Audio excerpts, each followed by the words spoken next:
তো এটা হচ্ছে কি আপনার এই ল্যান্ডিং পেজের ড্যাশবোর্ড মানে ব্যাকএন্ড। তো এখানে আপনি লগইন করার পর এখানে ড্যাশবোর্ডে থাকবেন, প্রথমে ড্যাশবোর্ডে থাকবেন।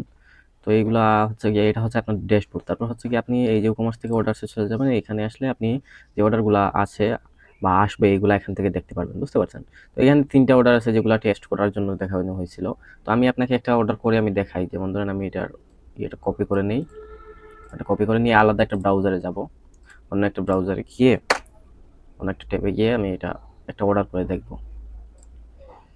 এই দেখেন আমার এখানে নাম দিয়ে দিব, আমার নাম, একটা নাম্বার দিয়ে দিব, আর ঠিকানাটা দিয়ে দিব, শুধু সিলেটই দিয়ে দিই, সমস্যা নেই। এই ঠিকানাটা দিয়ে আমি এক পিস করতেছি অর্ডার, আপাতত একটা টেস্টের জন্য, আপনাকে সবকিছু দেখানোর জন্য, বোঝানোর জন্য অর্ডারটা করতেছি। এই দেখেন 83 নাম্বার, অর্ডার নাম্বার 83, এখানে সবকিছু আসতেছে। ধন্যবাদ, আপনার অর্ডারটি সফল হয়েছে। আমাদের একজন প্রতিনিধি শীঘ্রই আপনার সাথে যোগাযোগ করে অর্ডারটি কনফার্ম করবে। তো এখন আমি চলে যাব, এখানে এসে আমি একবার রিফ্রেশ করবো অথবা ক্যাশ ক্লিয়ার করবো, যেকোনো একটা করলেই হবে। এই দেখেন প্রথমে এই দেখেন দেখতে পারবেন যে প্রান্তদেব নামে একটা অর্ডার এসেছে 18 সেকেন্ড আগে এবং কুরিয়ার রেশিও চেক। হ্যাঁ, এই দেখুন এখানে সেম আসবে।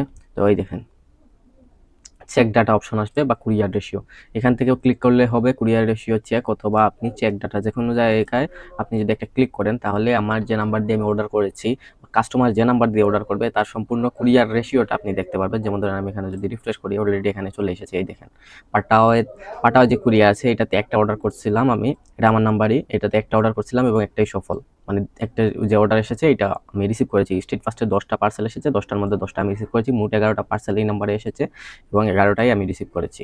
আমার সফলের মানে এই কুরিয়ার রেশিও 100% আছে এবং আমার ঠিকানা, নাম, নাম্বার সবকিছু এখানে আছে। এখান থেকে আপনি চাইলে নাম, নাম্বার, যদি আপনাকে যেমন ধরে কাস্টমারকে কল দিচ্ছেন, সে বলছে আপনি সিলেট শুধু লিখেছে এবং সিলেটের অন্য কোনো ইয়ে দেয় নাই, ঠিকানা দেয় নাই, যেমন ধরেন এখন যদি বলে এটা না আমি তার জেলার নাম বলে, সরি উপজেলার নাম বলে, তখন আপনি এখানে লিখতে পারবেন, এখান থেকে এডিট করতে পারবেন ওসমানী নগর। যেমন ধরেন আমি বলছি ওসমানী নগর এবং আমার নাম্বার যেটা আছে এখান থেকে চেঞ্জ করতে পারবো। সবসময় যদি অ্যাড্রেস চেঞ্জ করার কথা বলো তাহলে অ্যাড্রেস লাইন 1 থেকে আমরা চেঞ্জ করব এবং ফার্স্ট নেমে নামটা চেঞ্জ করব।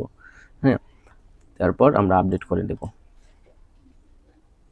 এই দেখেন সিলেট ওসমানী নগর হয়ে গেছে এবং অর্ডারটা এখানে আমি আরও স্ট্যাটাস সেট করব, সমস্যা নেই। এখানে প্রসেসিং আছে, প্রসেসিং থেকে অ্যাপ্রুভ আছে, কুরিয়ারে ওয়েটিং ফর কুরিয়ার, এগুলো রিটার্ন, এগুলো সব কিছুই আমি অ্যাড করে দেবো। এখানে হাতে গোনা কয়েকটা ইয়ে আছে, স্ট্যাটাস আছে। তো আমি এটা কমপ্লিটেড দিয়ে দেবো, কমপ্লিটেড দিয়ে আপাতত আপডেট দিচ্ছি। তো দেখতে পাচ্ছেন। তো এখন যদি আমি এই নাম্বারটা দেখে, যেমন ধরেন এই নাম্বার কাস্টমারের নাম্বার, সে বারবার ফেক অর্ডার করতেছে, তো তাকে কি করবে? এই যে অর্ডারের নিচে দেখেন ব্যান বাই ফোন আছে, সেখান থেকে আপনি ব্যান করতে পারবেন, সেখান থেকে ডিরেক্টলি ব্যান করতে পারবেন। এই দেখেন এই নাম্বার ব্যান করা হয়ে গেছে অলরেডি। আমি যদি এই নাম্বার দিয়ে আবার অর্ডার করতে চাই, আমি দেখাই আপনাকে, সব কিছুই দেওয়া আছে অলরেডি। যদি আবার অর্ডার করতে চাই, দেখেন অর্ডার কিন্তু যাবে না। ধন্যবাদ, আপনার অর্ডারটি কনফার্ম করা হয়েছে, আপনাকে আর কিছু করতে হবে না, শুধু এইটাই আসবে, আর কিছুই আসবে না। এবং আপনি যদি এই অর্ডার সেকশনে যান, দেখবেন তার অর্ডার আসবে না, বুঝতে পারছেন? তো এখানে তার অর্ডার আসবে না। তারপরেও যদি কোনো সমস্যা হয়, যেমন ধরেন আপনি অন্যভাবে তাকে ব্যান করতে চান, তাহলে আপনি কি করবেন? এখানে ঢুকেই দেখেন আইপি, কাস্টমার আইপি আছে। তো এখান থেকে শুধু আইপিটা আমরা কপি করে নেব।